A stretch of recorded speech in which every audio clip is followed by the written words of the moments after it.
ನಮಸ್ಕಾರ ಎಲ್ಲರಿಗೂ. ಈ ಒಂದು ವಿಡಿಯೋದಲ್ಲಿ ನಾನು ತಂದಿರೋ ಟಾಪಿಕ್ ಏನಪ್ಪ ಅಂತಂದರೆ, ಹೇಗೆ ನಮ್ಮ ಸ್ಪೀಚನ್ನು ಯೂಸ್ ಮಾಡಿಬಿಟ್ಟು ಡಿಸೈರ್ಸ್ಗಳನ್ನು ಮ್ಯಾನಿಫೆಸ್ಟ್ ಮಾಡ್ಬೋದು ಅನ್ನೋದ್ರ ಬಗ್ಗೆ, ಅಥವಾ ನಮ್ಮ ಮಾತಿನ ಪ್ರಾಮುಖ್ಯತೆ ಏನು, ಮ್ಯಾನಿಫೆಸ್ಟ್ ಮಾಡುವಾಗ ನಮ್ಮ ಮಾತುಗಳ ಪ್ರಾಮುಖ್ಯತೆ ಏನು ಅನ್ನೋದ್ರ ಬಗ್ಗೆ ಮಾತಾಡ್ತೀನಿ. ಮುನ್ನುಡಿಯಲ್ಲಿ ನಾವು ನೋಡ್ತಾ ಹೋಗ್ಬೋದು, ಇಲ್ಲಿ ಒಬ್ಬ ವುಮೆನ್ನು ಸ್ಪೀಚ್ ಕೊಡೋಕ್ಕೆ ರೆಡಿ ಆಗ್ತಾ ಇದ್ದಾಳೆ. ಒಂದು ಸ್ಟೇಜ್ ಇದೆ, ಒಂದು ಮೈಕ್ ಇದೆ, ಏನು ಮಾತಾಡಬೇಕು ಅಂತ ಹೇಳಿ ಯೋಚನೆ ಮಾಡ್ತಾ ಇದ್ದಾಳೆ. ಎಲ್ಲೋ ಕಳೆದು ಹೋದಂಗಿದ್ದಾಳೆ ಅವಳು ನೋಡೋಕ್ಕೆ. ಯಾಕೆ ಇವಳು ಇಷ್ಟೊಂದು ಯೋಚನೆ ಮಾಡ್ತಾ ಇದ್ದಾಳೆ ಮಾತು ಆಡೋಕ್ಕೆ ಅಂತ ನೀವೆಲ್ಲ ಕ್ವಶನ್ ಮಾಡ್ತಿರ್ಬೋದು, ಏನಾದರೂ ಹೇಳು ಅಂತ. ಅವಳಿಗೆ ಕೆಲವೊಂದು ಸತ್ಯಗಳು ಗೊತ್ತಿದೆ, ಆದ್ದರಿಂದ ಅವಳು ಬೇಗ ಮಾತಾಡ್ತಿಲ್ಲ. ಅದೇನು ಮಾತಂದರೆ ಬರೀ ಮಾತಲ್ಲ, ನೆಕ್ಸ್ಟು ಸೆಂಟೆನ್ಸ್ಗಳಲ್ಲಿ ಈ ಥರ ಬರ್ತಾ ಹೋಗುತ್ತೆ.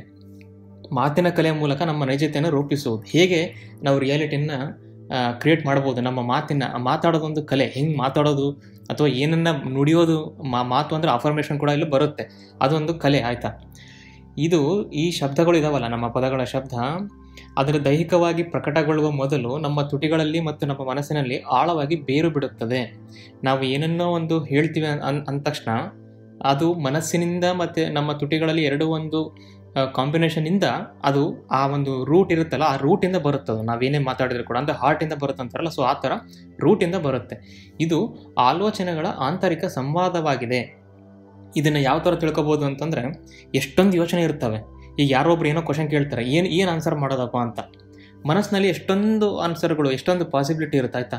ಅವೆಲ್ಲವೂ ಯೋಚನೆ ಮಾಡ್ತವೆ, ಯಾವುದು ಹೊರ ಬರಬೇಕು, ಫಸ್ಟ್ ಯಾವುದು ಹೊರ ಬರಬೇಕು ಅಂತ. ಯಾವುದು ಮೋಸ್ಟಾಗಿ ಎನರ್ಜೆಟಿಕ್ ಆಗಿರುತ್ತೋ ಅದು ಹೊರ ಬರುತ್ತೆ. ಅಂದರೆ ಆ ಯೋಚನೆಗಳು ಇರ್ತಾವಲ್ಲ ನಮ್ಮದು, ಅವೆರಡು ಮಾತಾಡ್ಕೊಳ್ಳುತ್ತೆ, ಯಾವುದು ಹೊರ ಬರಬೇಕು ಅಂತ. ಅವುಗಳ ಆಲೋಚನೆಗಳ ಆಂತರಿಕ ಸಂವಾದ. ಇದು ನಮ್ಮ ಪ್ರಮುಖ ನಂಬಿಕೆಗಳನ್ನು, ಅದನ್ನು ಹೇಳಿದ್ನಲ್ಲ, ಯಾವುದು ಹೊರ ಬರುತ್ತೆ ಅನ್ನೋದು ಯಾವುದ್ರ ಮೇಲೆ ಡಿಪೆಂಡ್ ಅಂದರೆ ನಮ್ಮ ಪ್ರಮುಖ ನಂಬಿಕೆಗಳನ್ನು ಪ್ರತಿಬಿಂಬಿಸುತ್ತದೆ. ಈಗ ಊಟ ಮಾಡಿದಾಗ ರಾಮಕೃಷ್ಣ ಪರಮಹಂಸರು ಒಂದು ಮಾತು ಹೇಳ್ತಾ ಇದ್ರು, ನೀನು ಮೂಲಂಗಿ ತಿಂದರೆ ನಿನ್ನ ತೇಗಿನಲ್ಲಿ ಮೂಲಂಗಿ ವಾಸನೆಯೇ ಬರುವುದು. ಅಂದರೆ ಒಳಗಡೆ, ಅಂದರೆ ಅವ್ರು ಯಾಕೆ ಆ ಥರ ಹೇಳ್ತಿದ್ರು ಅಂದರೆ, ಯಾವಾಗಲೂ ದೇವರ ಧ್ಯಾನ ಮಾಡೋದನ್ನೋ ಬಾಯಿ ಬಿಟ್ಟರೆ ಬರೀ ಅದೇ ಬರುತ್ತೆ ಅಂತ. ಕೆಲವೊಬ್ರು ಬಾಯಿ ಬಿಟ್ಟರೆ ಯಾವಾಗಲೂ ಹೊಲಸು ಬರುತ್ತೆ ಅಂದರೆ ಅವ್ರ ಮನಸ್ಸಲ್ಲಿ ಅದೇ ತುಂಬಿದೆ ಅಂತ. ಯಾವಾಗಲೂ ಟೀಕಿ ಥರ ಮಾತಾಡ್ತಾರೆ ಅಂದರೆ ಅವ್ರು ಇರೋದೇ ಹಾಗೆ ಅಂತ. ಅಂದರೆ ನಿಮ್ಮ ಮಾತು ಅನ್ನೋದು ನಿನ್ನ ನಂಬಿಕೆ, ನಿನ್ನ ಮೇನ್ ಏನಿದೆಯಾ ನೀನು ಕೋರ್ ಬಿಲೀಫ್, ಅದನ್ನು ರಿಫ್ಲೆಕ್ಷನ್, ಅದರ ಪ್ರತಿಬಿಂಬ ಅಂತ. ಲಾವೋತ್ಸು ಅನ್ನುವ ತತ್ವಜ್ಞಾನಿ ಯಾವ ಥರ ಹೇಳಿದರು ಅಂತಂದರೆ, ಇವರು ಚೀನಾದಲ್ಲಿದ್ದರು, ಡಾವೋಯಿಸಮನ್ನು ಇವರು ಪ್ರತಿಪಾದನೆ ಮಾಡ್ತಾಯಿದ್ರು. ಇವ್ರು ಏನು ಹೇಳ್ತಿದ್ರು ಅಂದರೆ, ನಿಮ್ಮ ಚಿಂತನೆಗಳನ್ನು ದಯವಿಟ್ಟು ಗಮನಿಸಿ, ಯಾಕೆ ಅಂದರೆ ಅವು ಕ್ರಿಯೆಗಳಾಗ್ತವೆ. ಆ ಕ್ರಿಯೆಗಳು, ಚಿಂತನೆಗಳು ಪದಗಳಾಗ್ತವೆ. ಆ ಪದಗಳನ್ನು ಇನ್ನೊಂದು ಸಲ ಗಮನಿಸಿ, ಯಾಕಂದರೆ ಪದಗಳೇ ಕ್ರಿಯೆಗಳಾಗ್ಬಿಡ್ತವೆ ಅಂತ. ಬರೀ ನಾವು ಏನೋ ಒಂದು ಯೋಚನೆ ಬಂತು ಮನಸ್ಸಲ್ಲಿ ಅಂತ ಸುಮ್ಮನೆ ಆಗ್ತೀವಿ, ಅದು ಹಾಗೆ ಅಲ್ಲ.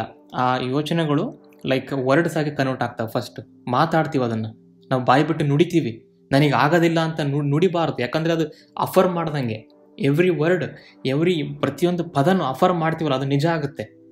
ಅದಕ್ಕೆ ಕೆಲವೊಬ್ರು ಹೇಳ್ತಿರ್ತಾರಲ್ಲ, ಅಶ್ವಿನಿ ದೇವತೆಗಳು ನೋಡ್ತಾ ಇರ್ತಾರೆ, ಅಷ್ಟು ಅಂದ್ಬಿಡ್ತಾರೆ, ಹುಷಾರು ಏನು ಮಾತಾಡ್ತಿದೀಯ ಅಂತ. ಅದು ಆ ಥರ ಹುಷಾರಾಗಿ ನೀವು ಮಾತಾಡಿ, ಯಾಕಂದರೆ ಮಾತುಗಳು ಕ್ರಿಯೆಗಳಾಗ್ಬಿಡ್ತವೆ ಅಂತ, ತುಂಬ ಅದನ್ನೇ ಮಾತಾಡ್ತಾ ಇದ್ದರೆ. ಈ ಬುದ್ಧಿವಂತಿಕೆಯ ಮೂಲಕ ನಾವು ನಮ್ಮ ಆಂತರಿಕ ನಿರೂಪಣೆಯ ನಡುವಿನ ಆಳವಾದ ಮತ್ತು ಸಂಕೀರ್ಣವಾದ ಲಿಂಕನ್ನು ನೆನಪಿಸಿಕೊಳ್ಳುತ್ತೇವೆ. ನಮಗೆ ಹೇಳುವಂಥ ಕಥೆಗಳು, ಅಂದರೆ ದಿನಾಲೂ ಸಬ್ಕಾನ್ಷಿಯಸ್ಲಿ ನಮಗೆ ನಾವೇ ಮಾತಾಡ್ತೀವಿ. ಇದನ್ನು ನೆವಿಲ್ ಅವರು ಇನ್ನರ್ ಕಾನ್ವರ್ಸೇಷನ್ ಅಂತ ಕರೆದಿದ್ದರು. ನಾನು ಶ್ರೀಮಂತ ಅಲ್ಲ ಅಂತ ನೀವು ಅನ್ಕೊಳ್ಳೋದು ಬೇಕಿಲ್ಲ. ಅದು ನೀವು ಹೊರಗಡೆ ಒಬ್ಬರು ನೋಡಿದಾಗ ನಿಮ್ಮ ಸಬ್ಕಾನ್ಷಿಯಸ್ ಮೈಂಡ್ ಅಫರ್ ಮಾಡಿಬಿಡುತ್ತೆ. ಯಾಕೆ? ನಿಮ್ಮ ಪ್ಯಾರಾಡೈಮ್ ಶಿಫ್ಟ್ ಆಗಿರಲ್ಲ. ದುಡ್ಡು ಅಂತಂದರೆ ಹೊರಗಿಂದ ಅದೇನೋ ಬರೋದು, ಅದು ಅಂದರೆ ಅದು ಅರ್ಥ ಮಾಡ್ಕೋಬೇಕು, ಅದು ಎಲ್ಲಿಂದ ಬರುತ್ತೆ, ದುಡ್ಡು ಅಂದರೆ ಏನು, ಶ್ರೀಮಂತಿಕೆ ಅಂದರೆ ಏನು ನಿಜವಾಗ್ಲೂ ಅಂತ ಹೇಳಿ. ಆದ್ದರಿಂದ ಇದೊಂದು ಸಂಕೀರ್ಣವಾದ ಲಿಂಕ್ ಇದು. ಇವೆಲ್ಲ ಏನಿದಾವಲ್ಲ, ನಮ್ಮ ಯೋಚನೆಯಿಂದ ಪದದಿಂದ ಕ್ರಿಯೆ ಅಂತಂದರೆ ಮ್ಯಾನಿಫೆಸ್ಟೇಷನ್ 3D ಜಗತ್ತಿಗೆ. ಇದೊಂದು ಸಂಕೀರ್ಣವಾಗಿದೆ, ಕಾಂಪ್ಲೆಕ್ಸ್ ಲಿಂಕ್ ಇದೆಲ್ಲ, ಆಯಿತಾ. ಆಮೇಲೆ ತರುವಾಯ ಬಾಹ್ಯ ಜಗತ್ತಿನಲ್ಲಿ ಪ್ರಕಟಗೊಳ್ಳುವ ಸ್ಪಷ್ಟವಾದ ಜೀವನದ ಪದಗಳನ್ನು ಸೂಕ್ಷ್ಮವಾದ ಕುಂಚಗಳಿಂದ ಪರಿಗಣಿಸುತ್ತೇವೆ. ಅಂದರೆ ಈ ಪದಗಳನ್ನು ನಾವು ಬ್ರಷ್ ಅಂತ ಕನ್ಸಿಡರ್ ಮಾಡಿದರೆ, ಈ ಬ್ರಷನ್ನು ಯೂಸ್ ಮಾಡಿ ಏನು ಮಾಡಬೇಕು, ನಾವು ನಮ್ಮ ವಾಸ್ತವದ ವಿಸ್ತಾರವಾದ, ಅಂದರೆ ರಿಯಾಲಿಟಿ ಅನ್ನೋ ವಾಸ್ತವದ ವಿಸ್ತಾರವಾದ ಕ್ಯಾನ್ವಾಸ್ ಮೇಲೆ ನಾವು ಸಂಕೀರ್ಣವಾಗಿ ಚಿತ್ರಿಸುತ್ತೇವೆ. ಪದ ಅನ್ನೋ ಒಂದು ಬ್ರಷನ್ನು ತೊಗೊಂಡ್ಬಿಟ್ಟು ರಿಯಾಲಿಟಿ ಅನ್ನೋದನ್ನು ನಾವು ಪೇಂಟ್ ಮಾಡ್ತೀವಿ. ಅಂದರೆ ಇಲ್ಲಿ ನೋಡಿ ಏನು ಅರ್ಥ, ಇದರ ಅರ್ಥ, ಈ ಪದದ ಅರ್ಥ ಅಂದರೆ, ನೀನೇ ಒಬ್ಬ ಚಿತ್ರಗಾರ, ನಿನ್ನ ಹಣೆ ಬರಹ ನೀನೇ ಬರೀತಿ ಅಂತಾರಲ್ಲ. ನೀನು ನೀನು ಆಡುವ ಯೋಚನೆ, ನೀನು ಮಾಡೋ ಯೋಚನೆ, ನೀನು ಆಡುವ ಪದಗಳಿಂದ ನಿನ್ನ ಒಂದು ರಿಯಾಲಿಟಿಯನ್ನು ಪೇಂಟ್ ಮಾಡ್ತಾ ಇದ್ದೀಯಾ. ಇವತ್ತು ಪೇಂಟಿಂಗ್ ಚೆನ್ನಾಗಿಲ್ಲ ಅಂತಂದರೆ ಯಾಕೆ ಬೈತಿದ್ದೀಯಾ? ನೀನು ಅದನ್ನು ಪೇಂಟ್ ಮಾಡಿರೋದು, ನಿನಗೆ ಇಷ್ಟ ಇಲ್ಲ, ಅದರ ಮೇಲೆ ಏನೋ ಒಂದು ಕಪ್ಪು ಬಣ್ಣ ಚೆಲ್ಬಿಟ್ಟಿದೆ ಅಂತಂದರೆ ನೀ ಅದನ್ನು ಎರೇಸ್ ಮಾಡಿ ಏನೋ ಮಾಡಬೇಕು. ಅದನ್ನು ಬಿಟ್ಬಿಟ್ಟು ನೀನು ಆ್ಯಸಿಡ್ ಹಾಕ್ಬಿಟ್ಟು ಏನೇನೋ ಮಾಡ್ತಾ ಇದೆಯಾ ಪೇಂಟಿಂಗ್ನ ಕೆಡಿಸ್ಬಿಟ್ಟು. ಸೊ ಆ ಥರ. ಆಮೇಲೆ ನೆಕ್ಸ್ಟ್ ಏನು ಬರುತ್ತೆ ನೋಡೋಣ.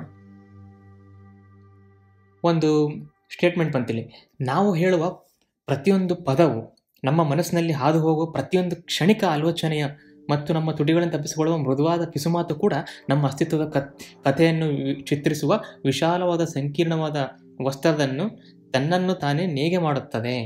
ಇದರ ಅರ್ಥ ಏನು? ನಾವು ಕೆಲವೊಂದು ಸಲ ಚಿಕ್ಕ ಒಂದು ಕನ್ವರ್ಸೇಷನ್ ಮಾಡ್ಕೊಳ್ತಿರ್ತೀವಿ ನಮ್ಮ ಬಗ್ಗೆ. ಇದು ಎಷ್ಟು ಚಿಕ್ಕ ಅಂತಂದರೆ ಈವನ್ ಮೈಕ್ರೋ ಸೆಕೆಂಡಲ್ಲಿ ಆಗ್ಬೋದು. ಇದಕ್ಕೊಂದು ಒಳ್ಳೆಯ ಉದಾಹರಣೆ ಅಂತಂದರೆ ಬಾಡಿ ಶೇಮಿಂಗ್ ಅಂತ. ಬಾಡಿ ಶೇಮಿಂಗ್ ಅಂತಂದರೆ ಲೈಕ್ ನಮ್ಮ ದೇಹ ಒಂಥರ ಇದೆ ಅಂಥೇಳಿ ನಮಗೆ ಅನಿಸ್ತಾ ಇರುತ್ತೆ. ಕೆಲವೊಬ್ರು ಅದಕ್ಕೆ ಸಪೋರ್ಟ್ ಮಾಡ್ತಾರೆ, ಏನು ತೊಳೆ ಕೆಡಿಸ್ಕೊಬೇಡ, ನೀ ಚೆನ್ನಾಗಿದೆಯಾ ಹಾಗೆ ಅಂದರೆ. ಆದರೂ ನಮಗೆ ನಮ್ಮ ಪ್ರೀತಿಪಾತರು ಅಥವಾ ಎಸ್ಪೆಷಲಿ ಇದು ನಮ್ಮ ಪ್ರೀತಿಪಾತ ಏನಾದರೂ ಯಾರು ಏನೇ ಅಂದರೆ ತಲೆ ಕೆಡಿಸ್ಕೊಳ್ಳಲ್ಲ. ನಿಮಗೇನಾದರೂ ಚೂರು ನೀನು ದಪ್ಪ ಇದೆಯಾ ಹಾಗೆ ಅಂದರೆ ಬೇಜಾರಾಗಿ ಸ್ಟಾರ್ಟ್ ಆಗಿಬಿಡುತ್ತೆ. ಅದು ಮನಸ್ಸಲ್ಲಿ ಗೊತ್ತಿರುತ್ತೆ ನಾನು ಕರೆಕ್ಟ್ ಇದ್ದೀನಿ ಅಂತ. ಆದರೂ ಕೂಡ ಹಿಂಗೆ ಯಾಕೆ ನಿನಗೆ ನೀನೇ ಅದನ್ನು ಅನ್ಕೊಳ್ತೀಯ ಆ್ಯಕ್ಚುಲಿ. ಓ ಹೌದಲ್ಲ, ನಾನು ಹಿಂಗಿದ್ರೆ ನಾನು ಯಾರು ಇಷ್ಟಪಡಲ್ಲ, ನಾನು ಯಾಕೆ ಹಿಂಗಿದ್ದೀನಿ, ಎಲ್ಲರ ಥರ ನಾ ಇಲ್ಲ, ಸಾಮಾನ್ಯವಾಗಿಲ್ಲ. ಸೊ ಇದು ನೋಡು, ಇದು ನಿಮಗೆ ಕಾನ್ಷಿಯಸ್ಲಿ ಮಾಡೋದಲ್ಲ, ಇದು ಅನ್ಕಾನ್ಷಿಯಸ್ಲಿ. ಅದಕ್ಕೆ ಇಲ್ಲಿ ನೋಡು, ಅದಕ್ಕೆ ಒಂದು ಪದ ಬರುತ್ತೆ, ಮನಸ್ಸಿನಲ್ಲಿ ಹಾದು ಹೋಗುವ ಪ್ರತಿಯೊಂದು ಕ್ಷಣಿಕ ಆಲೋಚನೆ. ಅದು ತುಂಬ ಫ್ರ್ಯಾಕ್ಷನ್ ಆಫ್ ಸೆಕೆಂಡ್ ಎಫೆಬನಲ್ ಆಗಿರ್ತಕ್ಕಂಥದ್ದು. ಅದು ಬಂದು ಹೋಗ್ಬಿಡುತ್ತೆ ಯಾವಾಗಲೂ. ಆದರೆ ಅದೇ ರಿಯಾಲಿಟಿ ಆಗ್ತಾ ಇದೆ ಆ್ಯಕ್ಚುಲಿ. ಅದು ಹೆಂಗೆ ಗೊತ್ತಾಗ್ತಾ ಇದೆ? ನನಗೆ ಬೇಜಾರಾಗ್ತಿದೆಯಲ್ಲ, ಯಾಕೆ ಬೇಜಾರಾಗ್ತಾ ಇದೆ?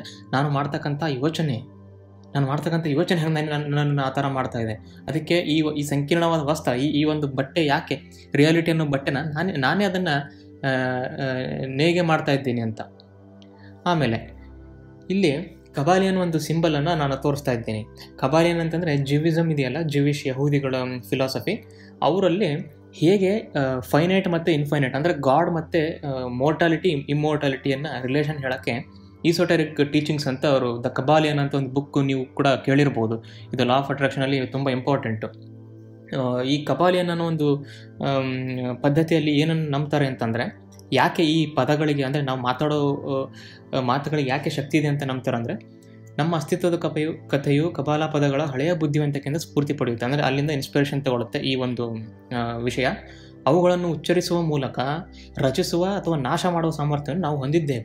ಪದಗಳನ್ನು ನಾವು ಹೇಳೋದ್ರ ಮೂಲಕ ನಮ್ಮ ರಿಯಾಲಿಟಿ ನಾವು ಕ್ರಿಯೇಟ್ ಆದರೂ ಮಾಡ್ಬೋದು, ಡೆಸ್ಟ್ರಾಯ್ ಆದರೂ ಮಾಡ್ಬೋದು. ನಮ್ಮನ್ನು ನಾವು ಡೆಸ್ಟ್ರಾಯ್ ಆದರೂ ಮಾಡ್ಬೋದು. ಡಿಸ್ಟ್ರಾಯರ್ ಆಫ್ ದ ವರ್ಲ್ಡ್ಸ್ ಸಾಮರ್ಥ್ಯವನ್ನು ನಾವು ಹೊಂದಿದ್ದೇವೆ. ಅದು ಗುಣಪಡಿಸುವ ಅಥವಾ ವಿಚ್ಛಿದ್ರಕಾರವಾಗಬಹುದಾದ ಶಕ್ತಿಗಳನ್ನು ನಾವು ಕರೆಯುತ್ತೇವೆ. ಈ ಸೆಂಟೆನ್ಸ್ನ ತುಂಬ ಗಮನಿಸಬೇಕು. ಇದರ ಅರ್ಥ ಏನಪ್ಪ ಅಂತಂದರೆ, ಅದು ನಮ್ಮನ್ನು ಕನ್ಸ್ಟ್ರಕ್ಟಿವ್ ಆಗಿ ಅಥವಾ ಡಿಸ್ಟ್ರಕ್ಟಿವ್ ಆಗಿ, ಅದನ್ನು ಹೇಳಿದ್ನಲ್ಲ, ನಾಶ ಮಾಡ್ತಕ್ಕಂಥ ಒಂದು ಶಕ್ತಿಗಳನ್ನು ಈ ಶಕ್ತಿಗಳು ಇರ್ತವೆ ಅಂತ ಅವ್ರು ನಂಬ್ತಾರೆ. ಕಬಾಲಿಯನ್ ಅನ್ನೋ ಈ ಒಂದು ಫಿಲಾಸಫಿಲಿ ಆ ಎನರ್ಜಿಗಳನ್ನು ನಾವು ಕರಿತೀವಿ, ಸಮನ್ ಮಾಡ್ತೀವಿ. ಈಗ ಯಾವುದೋ ಒಂದು ಮೂವಿಗಳಲ್ಲಿ ನೋಡಿರ್ಬೋದು, ಯಾವುದಾದ್ರು ಹಾರರ್ ಮೂವಿಗಳಲ್ಲಿ ಆ ಆತ್ಮವನ್ನು ಕರಿತೀನಿ ಅಂತ ಹೇಳಿ ಮಧ್ಯದಲ್ಲಿ ಕ್ಯಾಂಡಲ್ ಇಟ್ಬಿಟ್ಟು ಸುತ್ತ ಕೂತ್ಬಿಟ್ಟು ಆ ಥರ ಎಲ್ಲ ಮಾಡ್ತಾರಲ್ಲ, ಇನ್ಸಿಡಿಯಸ್ಸಲ್ಲಿ ಅಜ್ಜಿ ಮಾಡ್ತಿರ್ತಾಳಲ್ಲ. ಸೊ ಆ ಥರ ಆ ಶಕ್ತಿಗಳನ್ನು ಕರಿತೀವಿ ಅಂತ. ಆದರೆ ಅದು ಕೇಳೋಕ್ಕೆ ಏನಪ್ಪ ಇದು ದೆವ್ವ ಭೂತಗಳು ಕರೆಯೋದಂತೆ, ಏನೋ ಶಕ್ತಿಗಳು ಕರೆಯೋದಂತೆ, ಇದನ್ನು ಈ ಥರ ತಿಳ್ಕೊಳ್ಳೋದಲ್ಲ. ಯಾಕೆ ಅಂತಂದರೆ ಇದು ಫಿಲಾಸಫಿ ಅಲ್ವಾ. ಸೊ ಆದ್ದರಿಂದ ಅವರು ಕಲ್ಪನೆಗಳ ಬಗ್ಗೆ ಮಾತಾಡ್ತಾರೆ. ನೆಕ್ಸ್ಟ್ ನಮಗೆ ಅಬ್ವಿಯಸ್ಲಿ ಒಂದು ಇಂಥವೆಲ್ಲ ಕೇಳಿದಾಗ, ಈ ಥರ ಪದಗಳನ್ನು ಕೇಳಿದಾಗ ಶಕ್ತಿ ಕರಿತೀವಂತೆ ಅಂದಾಗ ಒಂದು ಕ್ವಶನ್ ಬಂದೇ ಬರುತ್ತೆ. ಮಾತಿನಲ್ಲಿ ಅಷ್ಟೊಂದು ಶಕ್ತಿ ಇರೋಕ್ಕೆ ಹೇಗೆ ಸಾಧ್ಯ? ಎಲ್ಲಿಂದ ಬರುತ್ತೆ ಈ ಶಕ್ತಿ? ಓಕೆ ಅಪ್ಪ, ನಂಬೋಣ, ಆ ಒಂದು ಶಕ್ತಿಗಳನ್ನು ಕರಿತೀವಿ ಅಂತ ಹೇಳ್ತೀಯಲ್ಲ ಎಲ್ಲ ಯೂನಿವರ್ಸಿಂದ, ಓಕೆ ನಂಬೋಣ. ಅದರಲ್ಲಿ ಅಷ್ಟೊಂದು ಶಕ್ತಿ ಎಲ್ಲಿಂದ ಬಂತು ಅಂತಂದಾಗ ನಾವು ಒಂದು ಹೈಪೋಥಿಸಿಸನ್ನು ಸಾಧಿಸ್ಬೇಕಿಲ್ಲಿ. ಇಲ್ಲಿ ಒಂದು ಸಿದ್ಧಾಂತ ಬರುತ್ತೆ. ಏನಪ್ಪ ಅಂತಂದರೆ, ಬ್ರಹ್ಮಾಂಡದ ವಿಶಾಲವಾದ ಹರವು ನಿರಂತರವಾಗಿ ಶಾಶ್ವತವಿಲ್ಲದ ಕೊನೆಯಿಲ್ಲದ ಹಮ್ಮನೊಂದಿಗೆ ಪ್ರತಿಧ್ವನಿಸುತ್ತದೆ. ಈ ಸೆಂಟೆನ್ಸ್ನ ಸರಿಯಾಗಿ ನೋಡ್ತಾ ಬನ್ನಿ. ಪ್ರತಿ ಜೀವಂತ ಮತ್ತು ನಿರ್ಜೀವ ಘಟಕವು ಇದರಲ್ಲಿ ಅಂತರ್ಗತವಾಗಿ ಕಂಪಿಸುತ್ತದೆ. ನಾವು ಮಾತಾಡಲು ಆಯ್ಕೆ ಮಾಡುವ ಪದಗಳು ಈ ವಯಸ್ಸಿನ ಹಳೆಯ ಆದಿ ಸ್ವರೂಪದ ಸ್ವರದೊಂದಿಗೆ ಸಾಮರಸ್ಯವಾಗಿ ಜೋಡಿಸಿದಾಗ ಅವುಗಳ ಶಕ್ತಿಯ ಮಟ್ಟವನ್ನು ಸಾಧಿಸುತ್ತವೆ. ಸಾಟಿ ಇಲ್ಲದ ಮತ್ತು ಗಾಢವಾದ ಪ್ರಭಾವಶಾಲಿ ಇದು ಮಾತನಾಡುವ ಪದ ಮತ್ತು ಬ್ರಹ್ಮಾಂಡದ ಮೂಲಭೂತ ಆವರ್ತನದ ನಡುವಿನ ಈ ಪವಿತ್ರವಾದ ಹೊಂದಾಣಿಕೆಯನ್ನು ಪ್ರಾಚೀನ ಕಾಲದ ಅತೀಂದ್ರಿಯಗಳು ಮತ್ತು ಋಷಿಗಳು ತೀವ್ರವಾಗಿ ಅನುಸರಿಸಿದರು. ಇದರ ಒಂದು ಬ್ಯೂಟಿಫುಲ್ ಆಗಿರ್ತಕ್ಕಂಥ ಅರ್ಥ ಏನು ಅಂತಂದರೆ, ಈ ಬ್ರಹ್ಮಾಂಡದಲ್ಲಿ ನಾನು ಕೆಲವೊಂದು ವಿಡಿಯೋಗಳಲ್ಲಿ ನಿಮಗೆ ಈಥರ್ ಬಗ್ಗೆ ಪರಿಚಯ ಮಾಡಿಸಿದ್ದೆ. ನಿಕೋಲಾ ಟೆಸ್ಲಾ ಅವರು ಈಥರ್ ಅನ್ನುವ ಒಂದು ವಿಚಿತ್ರವಾದ ಲಿಕ್ವಿಡಿಟಿ ಬ್ರಹ್ಮಾಂಡ ತುಂಬ ಹರಡಿದೆ ಅಂತ ನಂಬ್ತಾ ಇದ್ದಾರಲ್ಲ, ಈ ಈಥರ್ ಒಳಗಡೆ ಎಲ್ಲ ಶಕ್ತಿಗಳು ಇರೋದು. ಈಥರ್ ಅಂತಂದರೆ ಕಣ್ಣಿಗೆ ಕಾಣಲಾರದ ಇನ್ವಿಸಿಬಲ್ ಫೋರ್ಸ್, ಆಯಿತಾ. ಅದು ಎಲ್ಲ ಬ್ರಹ್ಮಾಂಡದ ಕಡೆ ತುಂಬಿಕೊಂಡಿದೆ. ಇದೊಂದು ಕಲ್ಪನೆ, ಅದು ನಿಜವಾಗ್ಲೂ ಇಲ್ಲ, ಯಾಕಂದರೆ ಅದನ್ನು ಸೈಂಟಿಫಿಕಾಗಿ ಡಿಟೆಕ್ಟ್ ಮಾಡೋಕ್ಕಾಗಲ್ಲ. ಆದರೆ ಇಲ್ಲೇನು ಹೇಳ್ತಾರೆ, ಈ ಬ್ರಹ್ಮಾಂಡದಲ್ಲಿ ಒಂದು ಎಟರ್ನಲ್ ವೈಬ್ರೇಷನ್ ಇದೆ, ಅದಕ್ಕೆ ಹಮ್ ಅಂತ ಕರೀತಾರೆ. ಇದೇ ಹಮ್ ಅಂತ ಹೇಳಿದ್ನಲ್ಲ, ಇದು ಒಂದು ವೈಬ್ರೇಷನ್, ಆಯಿತಾ. ಇದು ಯಾವಾಗಲೂ ಇರುತ್ತೆ. ನಾವಿದ್ರೇನು, ನಮ್ಮ ಹುಟ್ಟೇನು, ನಮ್ಮ ಸಾವೇನು, ಎಲ್ಲದು ಈ ಒಂದು ಇದನ್ನು ಎಟರ್ನಲ್ ಕಾನ್ಷಿಯಸ್ನೆಸ್ ಅಂತಂದರೆ ಕೂಡ ತಪ್ಪಾಗಲಿಕ್ಕಿಲ್ಲ. ಈ ಒಂದು ಹಮ್ಮಲ್ಲ, ಈ ಹಮ್ಮಿಗೆ ಒಂದು ಪರ್ಟಿಕ್ಯುಲರ್ ಫ್ರೀಕ್ವೆನ್ಸಿ ಇದೆ, ಅದಕ್ಕೊಂದು ಆವರ್ತನ ಇದೆ. ಆವರ್ತನ ಅಂತಂದರೆ ಫ್ರೀಕ್ವೆನ್ಸಿ. ಆ ಆವರ್ತನ ಇದೆಯಲ್ಲ, ನಾವು ಮಾತಾಡ್ತೀವಲ್ಲ ಅವಾಗ ನಮ್ಮ ಗಂಟ್ಲಿರುತ್ತಲ್ಲ, ಅಲ್ಲಿ ಒಂದು ಸ್ವರಪೆಟ್ಟಿಗೆಯಿಂದ ನಾವು ಮಾತು ಅಂದ್ರೇನು, ಅದು ಒಂದು ಫ್ರೀಕ್ವೆನ್ಸಿ. ಈಗ ಅಂತಂದ್ರೆ ಒಂದು ಫ್ರೀಕ್ವೆನ್ಸಿ, ಅಂತಂದ್ರೆ ಒಂದು ಫ್ರೀಕ್ವೆನ್ಸಿ, ಅಂದರೆ ಹೈ ಪಿಚ್ಚು, ಲೋ ಪಿಚ್ಚು, ಆ ಥರ ಅದಕ್ಕೊಂದು ಡಿಫ್ರೆಂಟ್ ಆಗಿರ್ತಕ್ಕಂಥ ಫ್ರೀಕ್ವೆನ್ಸಿ ಇರುತ್ತೆ. ಯಾವಾಗ ಆ ಬ್ರಹ್ಮಾಂಡದ ಹಮ್ ಇರುವ ಫ್ರೀಕ್ವೆನ್ಸಿ ಮತ್ತು ನಾವು ಮಾತಾಡ್ತಕ್ಕಂಥ ಆಯ್ಕೆ ಮಾಡುವ ಪದಗಳಲ್ಲಿರ್ತಕ್ಕಂಥ ಫ್ರೀಕ್ವೆನ್ಸಿ ಮ್ಯಾಚ್ ಆಗುತ್ತಲ್ಲ, ಸಾಮರಸ್ಯವಾಗಿ ಹಾರ್ಮೋನಿಕಲಿ ಅದನ್ನು ಈ ಆದಿಸ್ವರೂಪ ಅಂದರೆ ಇದು ಯಾವಾಗಲೂ ಇರ್ತಕ್ಕಂಥ ಇನ್ಫೈನೈಟ್ ಹಮ್, ಅದು ಬ್ರಹ್ಮಾಂಡದ ಸುತ್ತ ಇಥಿರಿಕ್ ಫೀಲ್ಡಲ್ಲಿ, ಈ ಥರ ಫೀಲ್ಡಲ್ಲಿ ಪ್ರತಿಧ್ವನಿಸ್ತಕ್ಕಂಥ ಫೀಲ್ಡು. ಯಾವಾಗ ನಮ್ಮ ವಾಯ್ಸು ಮತ್ತು ಆ ಯೂನಿವರ್ಸಿನ ವಾಯ್ಸು ಜೋಡಿಸಿದಾಗ ಅದಕ್ಕೆ ಕನ್ಸ್ಟ್ರಕ್ಟಿವ್ ಇಂಟರ್ಫಿರೆನ್ಸ್ ಅಂತ ಕರೀತಾರೆ. ಈ ಭೌತಶಾಸ್ತ್ರದಲ್ಲಿ ನೀವು ಭೌತಶಾಸ್ತ್ರವನ್ನು ಕರೆಕ್ಟಾಗಿ ಓದಿದರೆ, ಎರಡು ಫ್ರೀಕ್ವೆನ್ಸಿಗಳನ್ನು ಸರಿಯಾಗಿ ಕರೆಕ್ಟಾಗಿ ನೀವು ಅದು ಎಲ್ಲಿ ಅದ್ರ ಟ್ರಫು ಇದ್ರ ಟ್ರಫು, ಅದ್ರ ಕ್ರಸ್ಟ್ ಇದ್ರ ಕ್ರಸ್ಟ್ ಎಲ್ಲ ಮ್ಯಾಚ್ ಮಾಡ್ತಿರಲ್ಲ. ಟ್ರಫು ಕ್ರಸ್ಟ್ ಏನು ಅಂತಂದರೆ, ಒಂದು ವೇವ್ ಮೇಲೆ ಹೋಗೋದು, ಇನ್ನೊಂದು ವೇವ್ ಕೆಳಗೆ ಬರೋದು, ಎರಡೂ ಕರೆಕ್ಟಾಗಿ ಮ್ಯಾಚ್ ಆದಾಗ ಅದಕ್ಕೆ ಕನ್ಸ್ಟ್ರಕ್ಟಿವ್ ಇಂಟರ್ಫಿರೆನ್ಸ್ ಅಂತ ಕರಿತೀವಿ ಭೌತಶಾಸ್ತ್ರದಲ್ಲಿ. ಈ ಕನ್ಸ್ಟ್ರಕ್ಟಿವ್ ಇಂಟರ್ಫಿರೆನ್ಸ್ ಆದಾಗ ಆ್ಯಂಪ್ಲಿಟ್ಯೂಡ್ ಜಾಸ್ತಿ ಆಗುತ್ತೆ, ಅರ್ಥಾತ್ ಅದರ ಶಕ್ತಿಯ ಮಟ್ಟ ಸಾಧಿಸುತ್ತೆ. ಕಬಾಲಿನಲ್ಲಿ ಹೇಳ್ತಾರಲ್ಲ, ಶಕ್ತಿಗಳನ್ನು ಕರೆಯುತ್ತೇವೆ ಅಂತ. ಇದು ಯಾವುದೋ ಹೂವು ಅಂತ ಆ ಥರದ್ದು ಒಂದು ಶಕ್ತಿ ಅಲ್ಲ, ಇದು ಕನ್ಸ್ಟ್ರಕ್ಟಿವ್ ಇಂಟರ್ಫಿರೆನ್ಸ್ ಆಗ್ತಕ್ಕಂಥ ಶಕ್ತಿ. ಇದು ಸಾಟಿ ಇಲ್ಲದ, ಅಂದರೆ ಅನ್ಪ್ಯಾರಲಲ್ಡ್. ಅದು ಒಂದು ಸಲ ಈ ಥರ ಕನ್ಸ್ಟ್ರಕ್ಟಿವ್ ಆಯಿತು ಅಂತಂದರೆ ಅದು ರಿಯಾಲಿಟಿಗೆ ಬರಲೇಬೇಕು ಆ ಪದ, ಮತ್ತು ಗಾಢವಾದ ಪ್ರಭಾವಶಾಲಿ ಆಗಿರುತ್ತದೆ. ಇದನ್ನೇ ಹಳೆ ಕಾಲದ ನಮ್ಮ ಋಷಿಗಳಾಗಲಿ ಅತೀಂದ್ರಿಯಗಳ ಶಕ್ತಿಗಳಂತ ಏನು ಕರಿತಾ ಇದ್ರು. ಈವನ್ ಹಿಂದೂಯಿಸಮಲ್ಲಾಗಲಿ ಓಂ ಅನ್ನುವ ಪದಕ್ಕೆ ಆ ಒಂದು ಅರ್ಥ ಇದೆ. ಅದನ್ನು ಹೇಳೋದ್ರಿಂದ ಆ ಓಂ ಅನ್ನೋ ಪದ ಮಾಡುವಂತಹ ಫ್ರೀಕ್ವೆನ್ಸಿಯಿಂದ ಎಷ್ಟೋ ಒಂದು ಎಫೆಕ್ಟ್ಗಳಿದ್ದಾವೆ ಆರೋಗ್ಯದ ಮೇಲೆ ಅಂತ ಹೇಳಿ ನಾವು ನೋಡ್ಬೋದಲ್ವ ರಿಸರ್ಚ್ನಲ್ಲಿ. ಸೊ ಹೀಗೆ ವರ್ಕ್ ಆಗುತ್ತಿದ್ದು, ಯಾವಾಗ ನಾವು ಮಾತಾಡ್ತಕ್ಕಂಥ ಫ್ರೀಕ್ವೆನ್ಸಿ ಆ ಒಂದು ವಿಶಾಲವಾದ ಹರಡಿರ್ತಕ್ಕಂಥ ಎಟರ್ನಲ್ ಹಮ್ನೊಂದಿಗೆ ಪ್ರತಿಧ್ವನಿಸುತ್ತೋ, ಅಂದರೆ ಸಾಮರಸ್ಯವಾಗಿ ಜೋಡಿಸುತ್ತೋ, ಆವಾಗ ಅದು ಶಕ್ತಿಯನ್ನು ಜಾಸ್ತಿ ಬರುತ್ತೆ. ಆ ಶಕ್ತಿ ಜಾಸ್ತಿ ಆದಾಗ ಈ ಶಕ್ತಿಯನ್ನು ಯೂಸ್ ಮಾಡಿಬಿಟ್ಟು ನಾವು ಮ್ಯಾನಿಫೆಸ್ಟೇಷನ್ನ ಮಾಡಬಹುದು ಅಂತ. ಇಲ್ಲಿ ಹೆಲೆನಾ ಬ್ಲವಾಟ್ಸ್ಕಿ ಅಂತ ಹೇಳಿ ಒಬ್ಬ ವುಮೆನ್ನ ತೋರಿಸ್ತಾ ಇದ್ದೀನಿ, ರಷ್ಯಾದ ಒಬ್ಬ ವುಮೆನ್ನು. ಥಿಯೋಸಾಫಿಕಲ್ ಸೊಸೈಟಿಯನ್ನು ಕಂಡುಹಿಡಿದವರು ಇವರು. ಥಿಯೋಸಾಫಿಕಲ್ ಸೊಸೈಟಿಯ ಉದ್ದೇಶಗಳು ಏನಂತಂದರೆ, ಮಿಸ್ಟಿಸಿಸಮ್ಮು ಮತ್ತು ದೇವರ ಬಗ್ಗೆ ಕನೆಕ್ಷನನ್ನು ಒಂದು ಕೊಡ್ತಕ್ಕಂಥ ಫಿಲಾಸಫಿಗಳು ಹೇಳ್ತಕ್ಕಂಥ ಒಂದು ಪದ್ಧತಿ ಅದು. ಸೊ ಅದನ್ನು ಕಂಡುಹಿಡಿದಂಥವ್ರು ಇವರು, ಹೆಲೆನಾ ಅಂತ. ಇವ್ರು ಏನು ಹೇಳ್ತಾರೆ ಅಂತಂದರೆ, ಥಾಟ್ಸ್ ಆರ್ ಥಿಂಗ್ಸ್ ಅಂತ ಇವರು ಒಂದು ಹೇಳಿಕೆಯನ್ನು ಕೊಟ್ಟಿದ್ದರು. ಅಂದರೆ ಚಿಂತನೆಗಳು ಅನ್ನೋದು ಒಂದು ನಿಜವಾಗ್ಲೂ ವಸ್ತುಗಳು, ಆ್ಯಕ್ಚುಲಿ ಅವು ಏನೂ ಅಲ್ಲ, ಅವು ಸುಮ್ಮನೆ ಮನಸ್ಸಲ್ಲಿ ಬಂದು ಹೋಗುವಂಥ ಗಾಳಿ ಬಂತು ಬಡದು ಹೋಯ್ತು ಹಂಗಲ್ಲ, ಅದು ಆ್ಯಕ್ಚುಲಿ ಮ್ಯಾನಿಫೆಸ್ಟ್ ಆಗುತ್ತೆ ಅದು. ಆದ್ದರಿಂದ ಇವರಿಂದ ಅದು ಆ್ಯಕ್ಚುಲಿ ಅಫರ್ಮೇಷನ್ ಅನ್ನೋದು ಬಂದಿದ್ದು. ನಿಜವಾಗ್ಲೂ ಹೇಳ್ಬೇಕಂತಂದರೆ ನೆವಿಲ್ಗಿಂತ ಇವರು ತುಂಬ ಈ ಅಫರ್ಮೇಷನ್ಸ್ಗಳು ಯಾಕೆ ವರ್ಕ್ ಆಗುತ್ತೆ ಅನ್ನೋದ್ರ ಮೇಲೆ ಇಂಪ್ಯಾಕ್ಟನ್ನು ಮಾಡಿದಂಥವ್ರು ಇವರು, ಹೆಲೆನಾ. ಸೊ ಟೀಕೆಗೊಳಗಾದ ಆಲೋಚನೆಗಳು ನಮ್ಮ ಆಂತರಿಕ ಚಿಂತನೆಗಳ ಸ್ಪಷ್ಟವಾದ ಸಾರವನ್ನು ಒತ್ತಿ ಹೇಳುವ ವಿಷಯಗಳಾಗಿವೆ. ಯಾರಾದರೂ ನಮಗೆ ಬೈದಿದ್ದು, ಆ್ಯಂಗರ್ ಇರತಕ್ಕಂಥದ್ದು, ಏನೋ ಬೇಡವಾದ ವಿಷಯಗಳನ್ನು ಯಾಕೆ ನಾವು ಯಾವಾಗಲೂ ಹೇಳ್ತಾ ಇರ್ತೀವಿ, ಅದೆಲ್ಲ ನಮ್ಮ ರಿಯಾಲಿಟಿಯನ್ನು ಕ್ರಿಯೇಟ್ ಮಾಡುತ್ತೆ. ಈ ಆಲೋಚನೆಗಳು ನಮ್ಮ ಅತ್ಯಂತ ಆಳವಾದ ಮತ್ತು ಪಾಲಿಸಬೇಕಾದ ಆಸೆಗಳನ್ನು ಪ್ರವೇಶಿಸಲು ಮತ್ತು ಅರಿತುಕೊಳ್ಳಲು ಅನ್ವೇಷಣೆಯಲ್ಲಿ ನಾವು ಪ್ರಜ್ಞಾಪೂರ್ವಕವಾಗಿ ವ್ಯಕ್ತಪಡಿಸಲು ಆಯ್ಕೆ ಮಾಡಿದ ನಿರ್ದಿಷ್ಟ ಪದಗಳಿಂದ ನಿರ್ದೇಶಿಸಲ್ಪಟ್ಟ ಮತ್ತು ರೂಪವನ್ನು ನೀಡುತ್ತೆ. ಅಂದರೆ ಇದರ ಅರ್ಥ ಏನು ಅಂತಂದರೆ, ನಾವು ಯಾವ ಪದಗಳನ್ನು ಯೂಸ್ ಮಾಡಿ ನಮ್ಮ ರಿಯಾಲಿಟಿಯನ್ನು ಮೂವಿಯನ್ನು ಡೈರೆಕ್ಟ್ ಮಾಡ್ತೀವಿ, ಅದು ನಿನ್ನ ಒಂದು ಪ್ರಜ್ಞಾಪೂರ್ವಕವಾಗಿ ವ್ಯಕ್ತಪಡಿಸಲು ಅಂತಂದರೆ ಅನ್ಕಾನ್ಷಿಯಸ್ಲಿ ಅಲ್ಲ, ಅನ್ಕಾನ್ಷಿಯಸ್ಲಿ ನಾವು ಗೊತ್ತಿಲ್ಲದಂಗೆ ಮಾಡಿಬಿಟ್ಟಿರ್ತೀವಿ ಏನೇನೋ ಯೋಚನೆಗಳನ್ನು. ಆದರೆ ಇಲ್ಲಿರೋ ಪ್ರಜ್ಞಾಪೂರ್ವಕವಾಗಿ ನಾವು ಮಾಡ್ತಾ ಹೋಗೋದ್ರಿಂದ ನಮ್ಮ ಪದಗಳನ್ನೇ ನಮ್ಮ ರಿಯಾಲಿಟಿಯನ್ನು ನಾವು ಡೈರೆಕ್ಟ್ ಮಾಡ್ಬೋದು, ಅಂದರೆ ನಿರ್ದೇಶಿಸಲ್ಪಡ್ಬೋದು, ಆಯಿತಾ.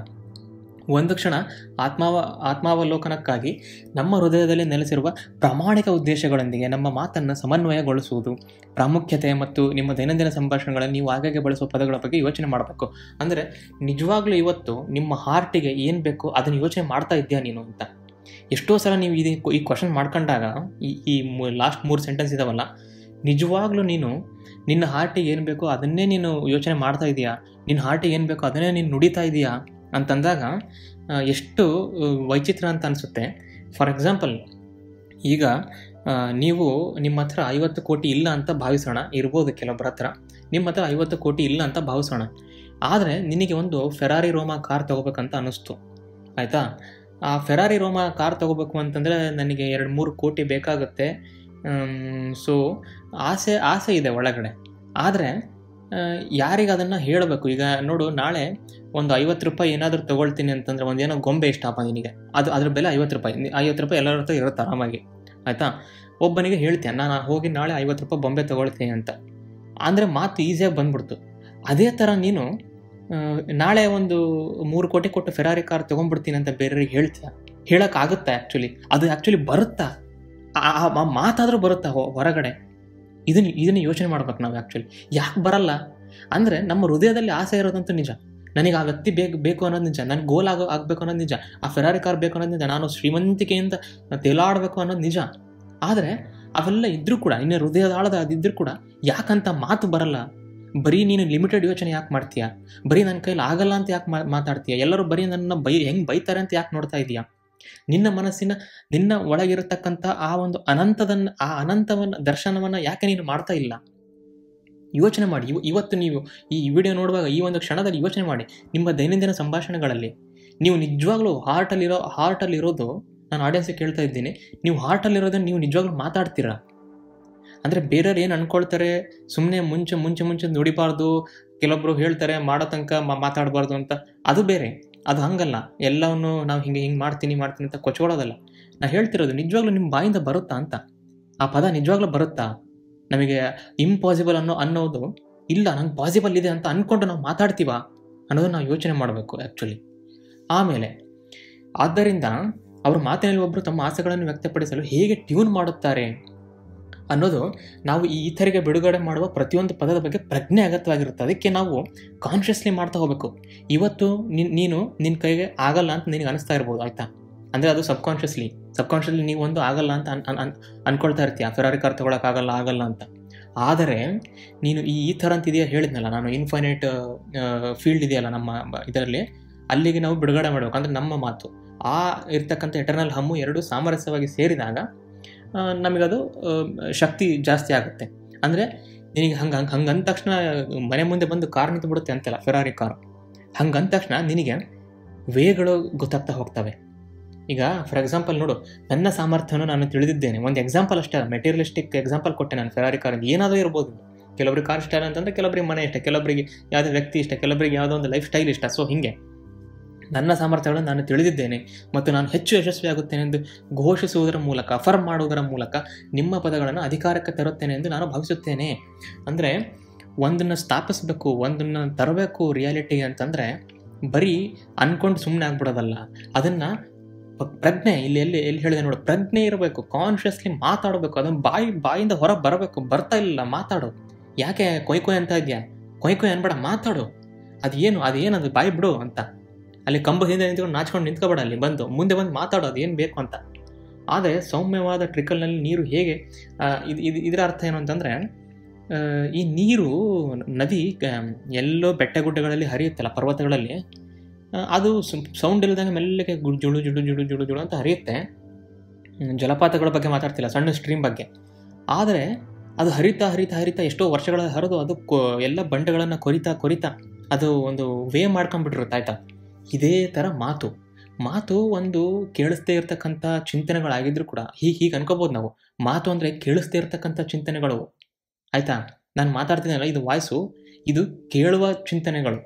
ಮಾತು ಅಂದರೆ ಈ ಸೈಲೆನ್ಸ್ ಅನ್ನೋದು, ಸೈಲೆನ್ಸ್ ಬಗ್ಗೆ ಮಾತಾಡ್ತಿದ್ದೀನಿ.